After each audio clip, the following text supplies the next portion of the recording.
Sorry. Okay, a trio.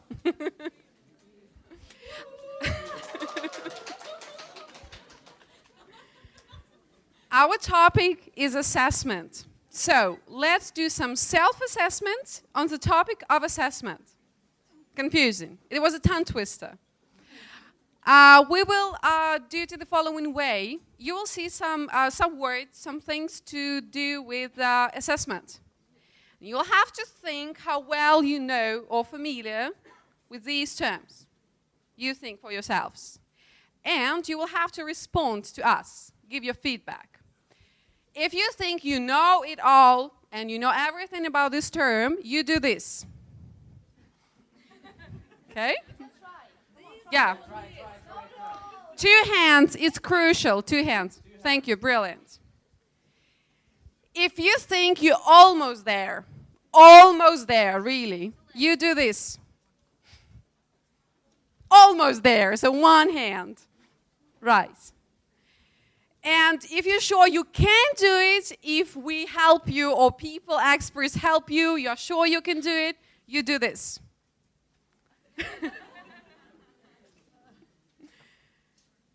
Okay, once again, you see the term, you respond. If you know it all, you do. Okay. If you're almost there, and if you help us, we can do it. Okay, great. The next slide will be key issues, key points, so you can look through quickly and check if what you think about your knowledge is the same that the result we have. Okay? So, sounds easy? Let's get started. Assessment for learning. Come on.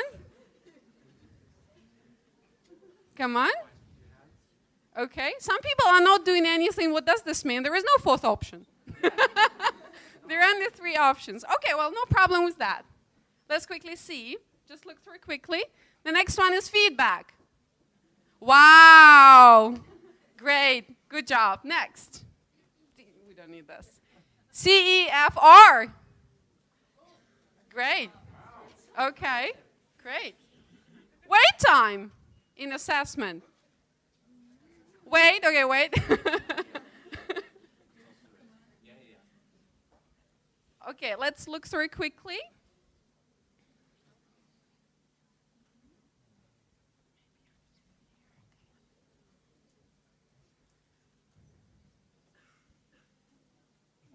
Okay, let's move on. Assessment rubrics or scales. Any? No? Yeah? Any help needed? Okay, let's have a look at rubrics or scales.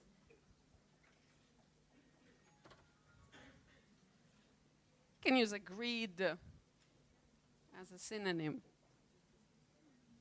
Okay, next. Wonderful. Mies, self-perception. Help. How sure are you that this is not me self-perception? Yeah, you think you don't know, but in reality you know. Let's have a look. Interesting results there were.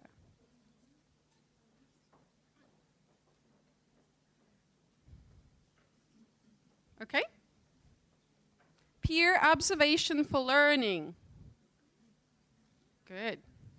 Yeah, no problem with that. And we're all peers here, right? Teaching versus testing. Yeah, we know it. Yeah, we do it. We teach and test again and again, yeah? Okay? So, there was self-assessment test. But if you question the validity of the test we've just, performed, please download this presentation and other interesting materials at the British Council website. Thank you very much for the first pass. Okay, that's the self-assessment. And the second part, we've also collected some ideas on assessment issues. We asked our plenary speakers the the same ideas or similar ideas on assessment, and we try to unite assessment to other strands. Right, well, it didn't go perfectly. Just one. Okay, I said that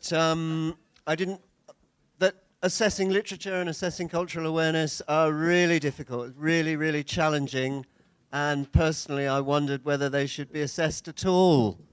But then I admitted that if it's taught at school, then probably it has to be assessed.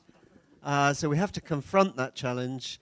And I mentioned a very interesting book that came out a couple of years ago, edited by Amos Paran, who was a plenary speaker at a previous emerging forum, called Assessing the Unassessable. And there are some very interesting ideas in that book about how we might move towards assessing literary and cultural competence. That was about it. Thank you. Thank you so much. We'll make another try. Okay, maybe another try, and then, of course.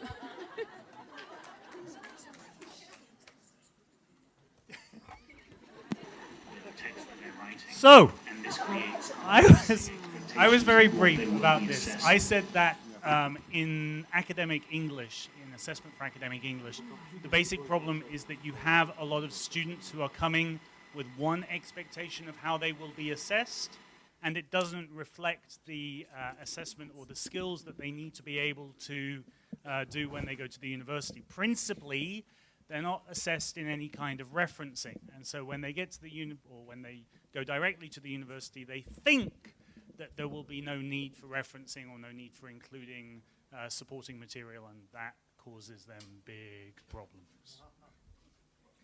Thank you so much.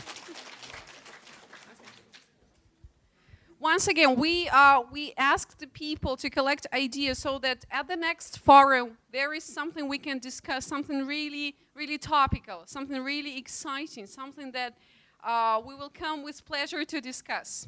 So here is what we've come to. Can we have a look at the last slide, please? Yeah. Okay, so here are our suggestions, what we think might be really interesting to discuss in terms of assessment in education, in English learning. Well, first of all, communicative testing. What is it? How to do it? Assessment literacy. In general, we're talking about digital literacy, all type of literacy. But how about assessment literacy? What teachers can learn how to assess. Workshop on the test design. I think it's a kind of a follow-up to assessment literacy. Why not? A workshop. Assessing the unaccessible, mentioned by the speaker. Background of students and unrealistic expectations on what they will be assessed on in English for academic purposes. Why are we assessing young learners? And move assessment beyond the knowledge of the language, assessment criteria of digital literacy. Here are our suggestions. Thank you very much for the plenary speakers for participating in the interview. Thank you everybody for participating in the self-assessment test. Thank you for your attention.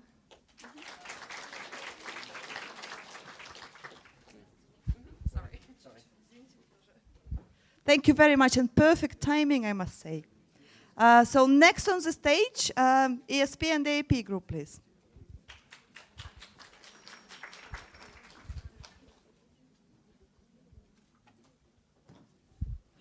Okay, so I have asked the group to be clear and to be brief so that you get the full message. So I have to be brief and clear. So just to explain what we were trying to do, which was to look at the voices from the participants, what they felt about what they had seen, what they had learnt, and thinking about what their opinion was in terms of the issues that had come up. So the way that we did this was first to give them a series of statements, and they wrote out their answers, their opinions on this individually. Then they got together into groups, and they summarized all the data. Look at this academic process, you see? Right? They summarized all the data, and they were looking at what the opinions were, and then they drew out the main opinions that they thought were relevant to present to you, and then they created a product which is a combination of PowerPoint slides, videos, and their own wonderful selves. So if you could give them a round of applause.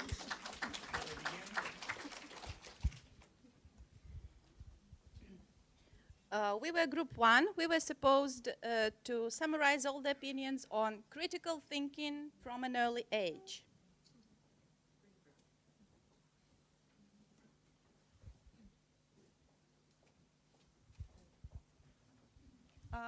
It is supposed to be a diagram.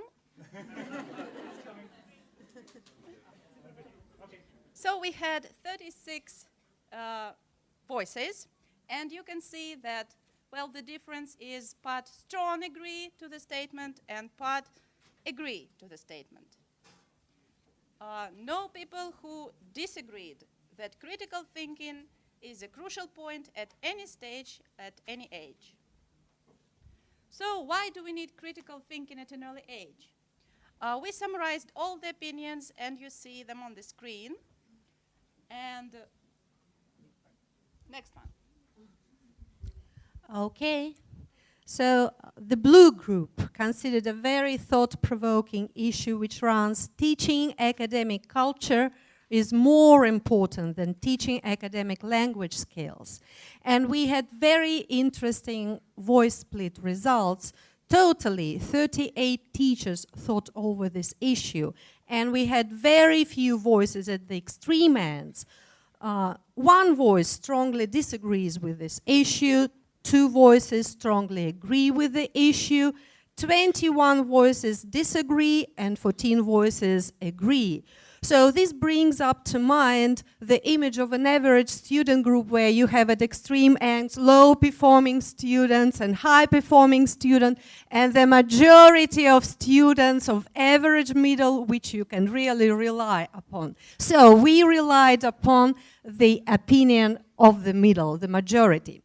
The ones who strongly disagree consider that it is like teaching to ride a bicycle without ever riding it. Very emotional indeed. So 2 people who strongly agree with the issue consider that words can be forgotten, but culture never. So to sum up the consideration of the average middle, we should say that good academic results depend both on the knowledge of academic culture and the academic language skills. So one should know the rules of communication to communicate effectively. So we should teach academic culture and academic language simultaneously. Thank you very much. Okay, so we were the third group, and I understand that this one runs a bit too long, but it's basically the product-oriented approach versus the process or writing-oriented approach. Okay, can I have the second slide, please?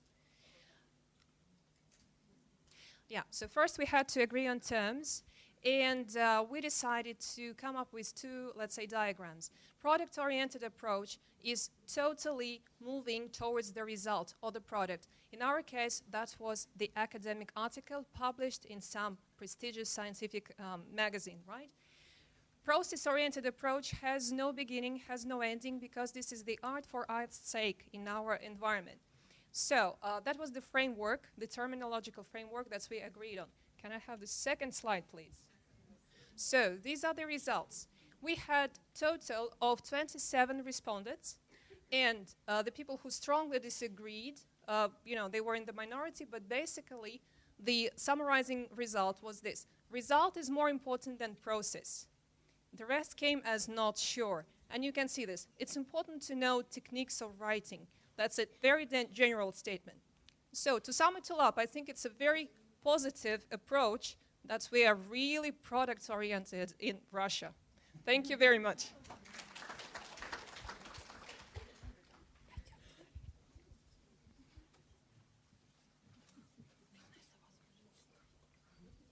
All right, we were yellow group, and our question was developing academic English should start with general English. So, and there were Yeah, next slide, please. And there were 42 respondents, and as you can see on the slide, the majority of teachers in our group either strongly agree with the statement or agree with the statement that general English should be taught before academic English.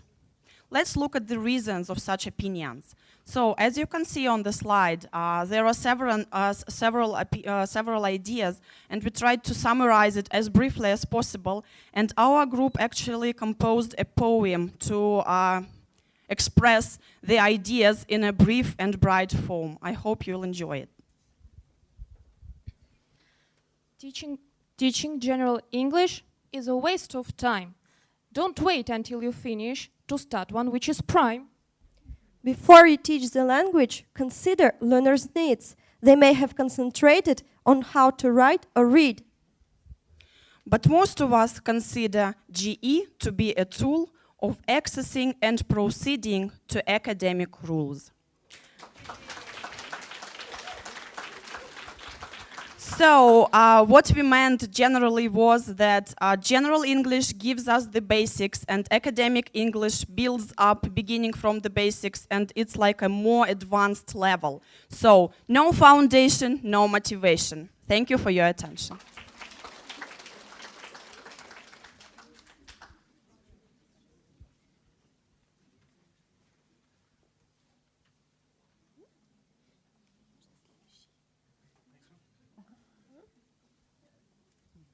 Okay, we represent the fifth group, and we were analyzing the teachers' opinions regarding the following statement.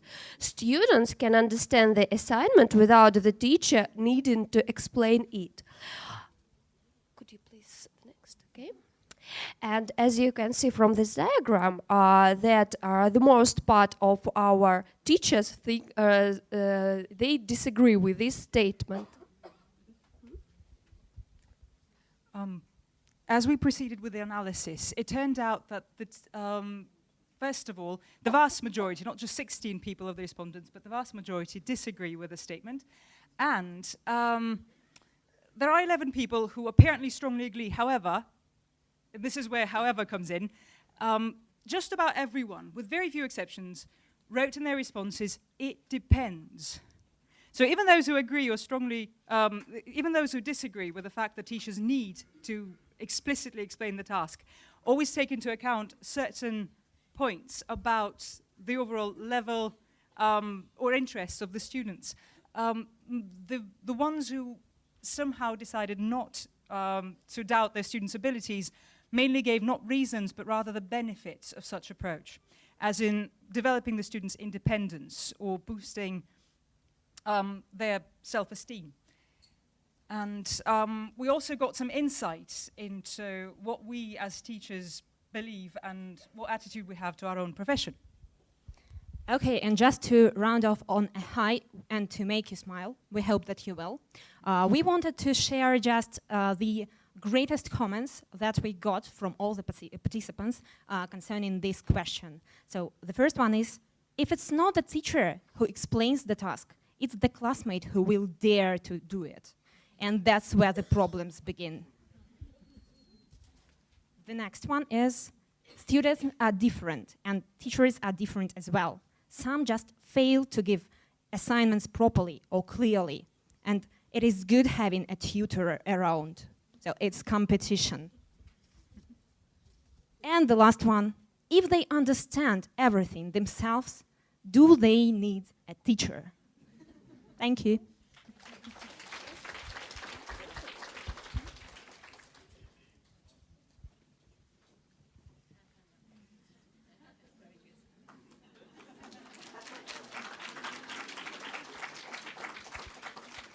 Just one more point, because what you might, no, just go back to that one. No, forward, there. What you might not realize is that there was a lot of technical work that went into this. And as I said in my presentation, nothing that has technology survives contact with the audience. So these people are now very frustrated because the video that we recorded of everybody speaking didn't actually go in here. So there are a lot of glum faces from people who did a lot of work on this. So could we just have a round of applause for the technical people? Thank you very much.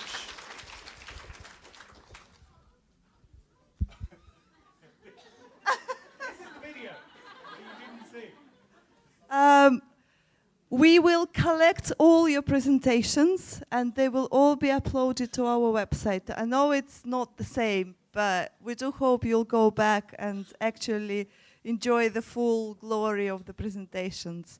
Our sincere apologies for technical faults we can't control. Okay, and next on the stage is Learning Technologies Group, please.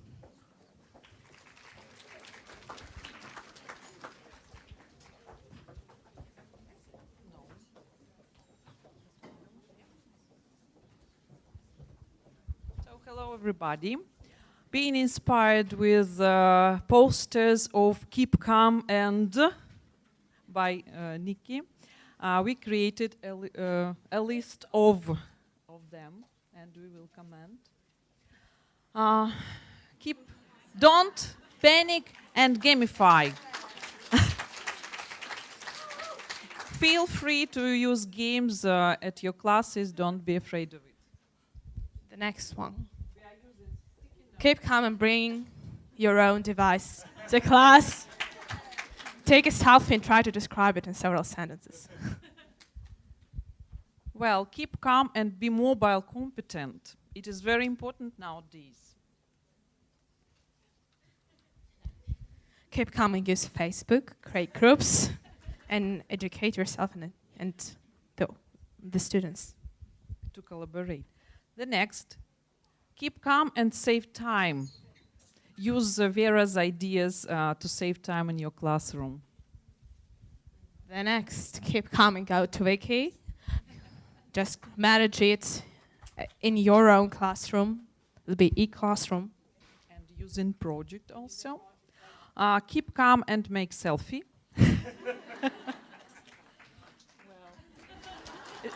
Here it is. And the last one, again. Give a sec. Applause, applause, applause.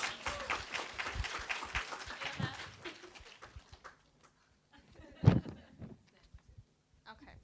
And keep calm and remix.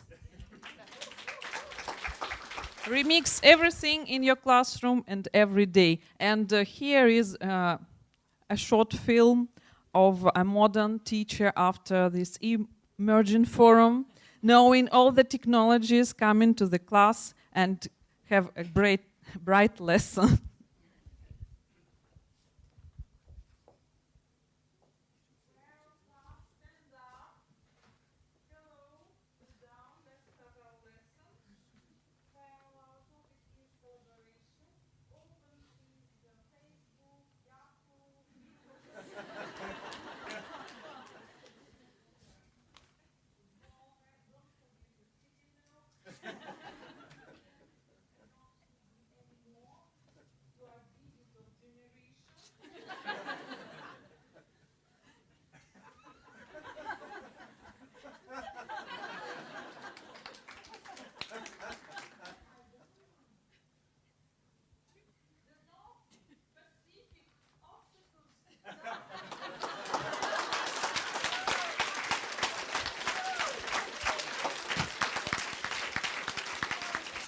So we want to ask you to give us a rhythm.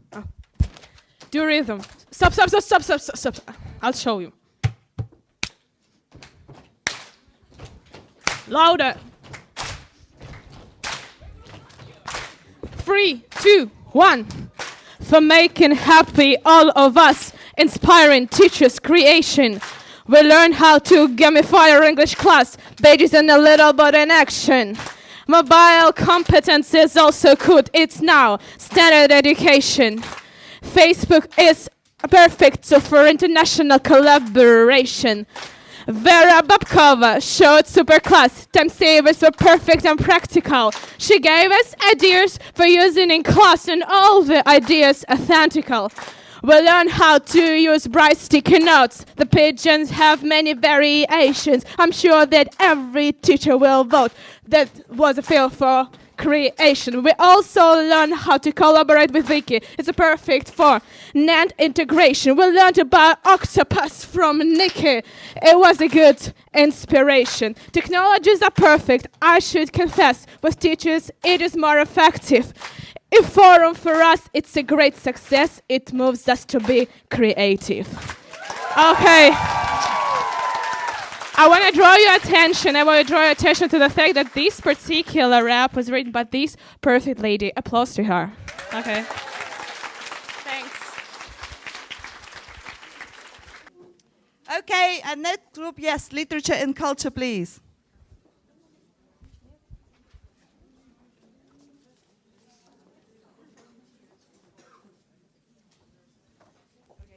One word. Dear participants, this is our group, Literature and Culture. After some thorough morning exercises at the first part of the day, we asked our delegates to explore the metaphors that can be used to talk about literature and culture. They said that they don't want to go onto the stage. It's just their choice. We live in a kind of democratic society. We pretend to be living there. Yeah. So, the word to the participants. The place of literature in ELT. Okay, so what is the role of literature in our lives? Actually, it is huge. So for a child, a book is a place where he can find new friends and where he feels comfortable and safe, and at the same time takes part in different adventures. And for an adult person, a book is something which makes him change his mind and to see the world from different sides and to change the view of himself. So sometimes literature drives us crazy, and sometimes it's our drug, and sometimes it's our favorite home. So literature is a wonderland for us, like a wonderland for Alice. And I have a poem about it. So here is Alice. What is she looking for? For a secret key which will open the door, leading to wonderland endless hole, for a mushroom which makes her either big or small. For stopping feeling like a buck in a rock, for useful and harmless and unforbidden drug. For a wise advisor who will show her the way, and maybe for home where she might stay.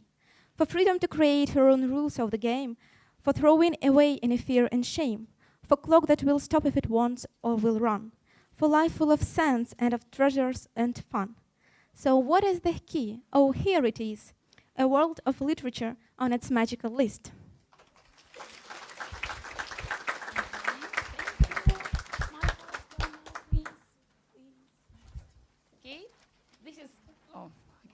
This is our metaphor. We see literature as jack of all trades and master of all. He can do whatever you like in your classroom. Do you want to build up a grammar or vocabulary confidence in your students? Okay, call Jack. He has got some magic tools like drilling machine and some hammer, and he can build a house, a beautiful house for you. Are you bored with course books? Okay, call Jack. He's got a lot of fun stories to laugh at and a lot of songs to sing at your parties. He's a great animator. Look at our balloons. Okay, state standards say that you have to raise cultural awareness of your students. Call Jack, help clean the windows, and your kids can admire the whole world through them. Look at our windows. Do you want... he's also a great showman. Are you to put a performance at your school meeting? Okay, call Jack. Some drama material from Shakespeare to whatever you like. Then, are you hungry for ideas? Call Jack, and he'll cook a soup for you. Food for thought. Yummy, yummy. And do you need a babysitter for your young learners to create a comfortable environment with nursery rhymes and fairy tales? Okay, call Jack. He's a wonderful babysitter. Look at our teddy bear. And then, do you or your kids suffer the slings and arrows of outrageous fortune? It happens. Call Jack, he's a doctor as well, and he's got universal remedy. Okay, welcome Jack to your classroom.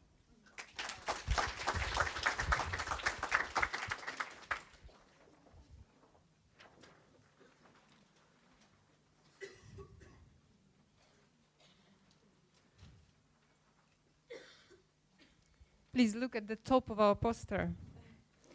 Do you do this in your classroom? Do you use textbooks? Do you ask your students talk in pairs? Do the gap fills? Answer questions? Find out who? Where's literature?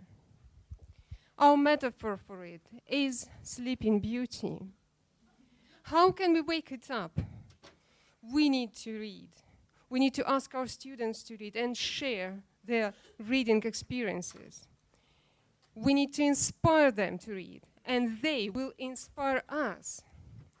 So we think good books are like a smile. It always comes back to you. Can you help me to read this poem to wake our sleeping beauty up? Why are you sleeping so tight? Not having you is not right. Not having you is not right. Oh, please, wake up, it's your time. Oh, please, wake up, it's your time. We want your beauty to shine. We want your beauty to shine. Thank you.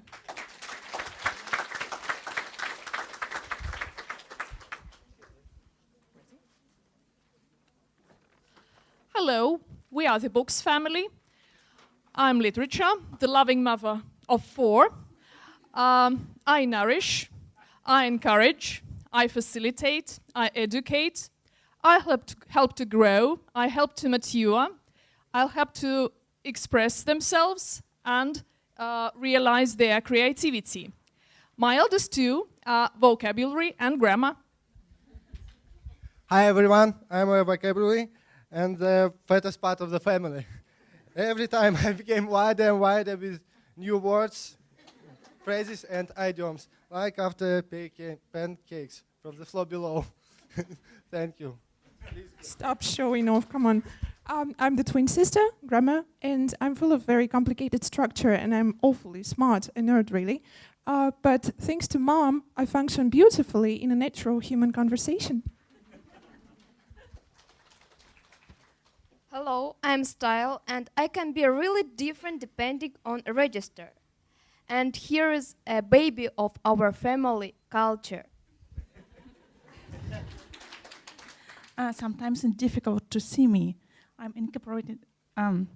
inseparable from my mom. But because I'm in the family, you can learn about culture, people, and time.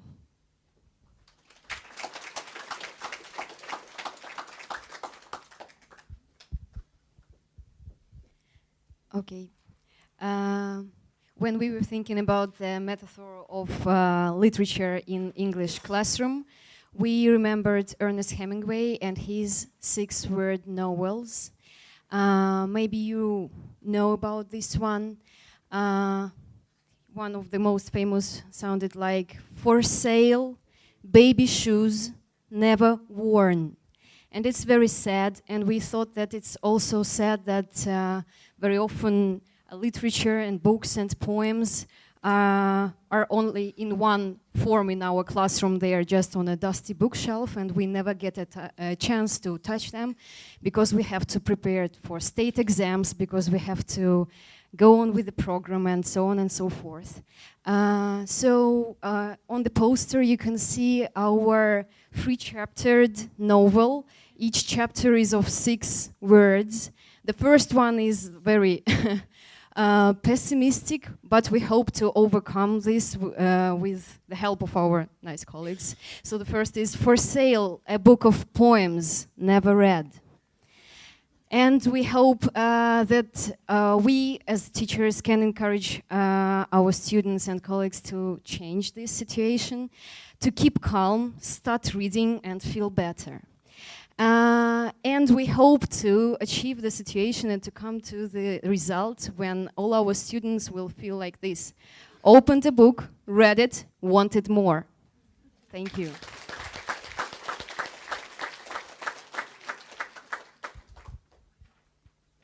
Okay, 1, 2, 3, eyes on me. Children in need. They are in need. So please help me. Give us books, give us what? Money. Friends. Friends. Attention. Fun. Thank you. Food. Love. Life. iPhone 5. iPhone 5S. Okay, iPhones, please line up here. So, give us books, give us, all together now, ta-dam, wings. What? And now you can fly.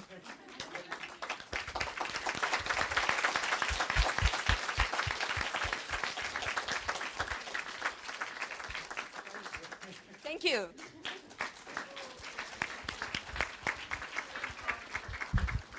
People don't understand what this EF means. Okay. We'll show the whole word. Dun da da dun. No, we're at Dun third. da You gotta dun. be helping group number two. Dun da da dun. Dun da dun. Dun dun. An extremely serious and informative views on teacher-student relations. Applause. Dun da da dun. Dun da dun.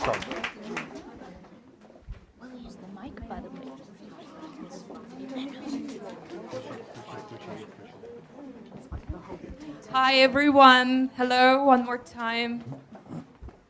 So our section is young learners, and so such creative atmosphere today, and we are very happy to participate here. And I would like to remind you where everything starts, because actually we start first, and we create this creative atmosphere for you, so you could continue with your general English and grammar, and or clearly on all these things all together. So we made this poem just at lunchtime, so during our break, and I hope you enjoy it. So, and we have only one mic, but well, it's improvisation, yeah. So it's called. So play hard and work hard. Love your children, be enthusiastic, and all your lessons will be fantastic. Be energetic and open-minded. No inspiration? Go and find it. Be creative and make your style. If you are tired, relax for a while. Use your English as much as possible. Be productive and be responsible. Never give up. If you are in trouble, your children's success will make your joy double. Anyway, please don't waste your time. Use it as good as you can in your mind.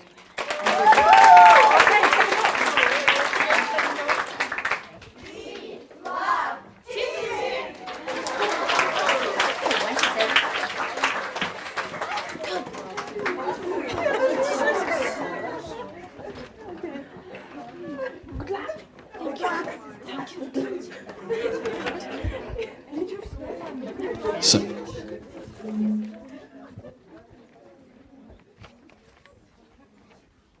Hello, everybody.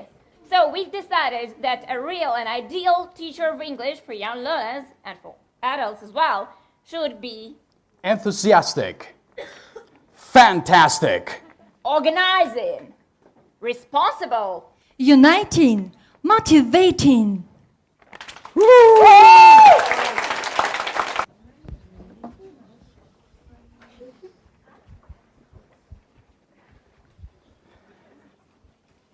Hello?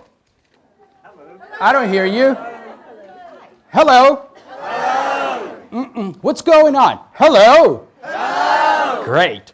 Okay, this is what we shouldn't do while we are teaching young learners. Check it out. Hello? How are you today? Fine. That's fantastic. Open your book, please, page 4, exercise 2. Okay. This is what we should be doing while teaching young and very young learners. Check it out. Hello. Hello. How are you today? Fine. Okay, repeat after me. I am excellent. I am excellent. Repeat. I am excellent. I am excellent. And happy. And happy. And happy. And happy. Great. Okay, so can you please stand up? Thank you. Okay, the song is a very good one, and it's called 5 Little Pumpkins. But this time, short version, 3 Little Pumpkins. Okay? So, everybody please. 3. Come on.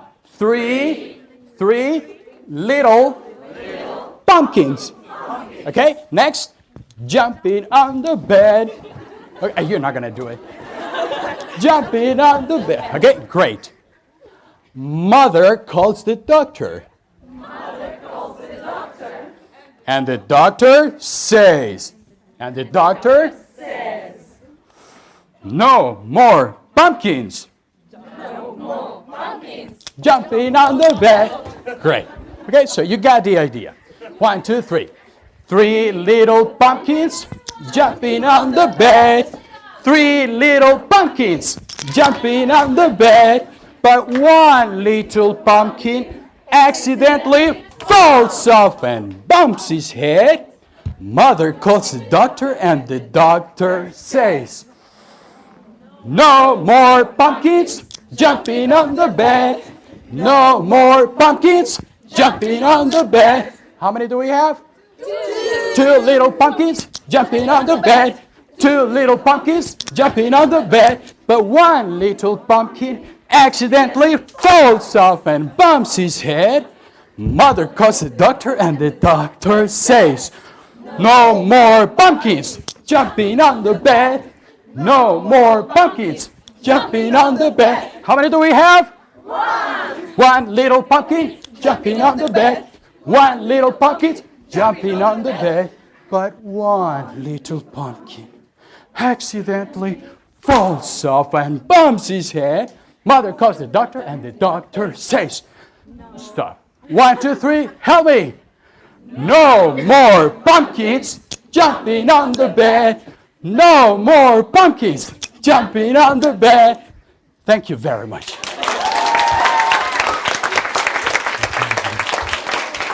I guess this is, let's go. When working with very young learners or young learners, it doesn't matter how much you do to give them. Teach them how to behave. Teach them how to create. And you will get them. Once you get them, once you touch their souls, you will be able to teach. Thank you very much.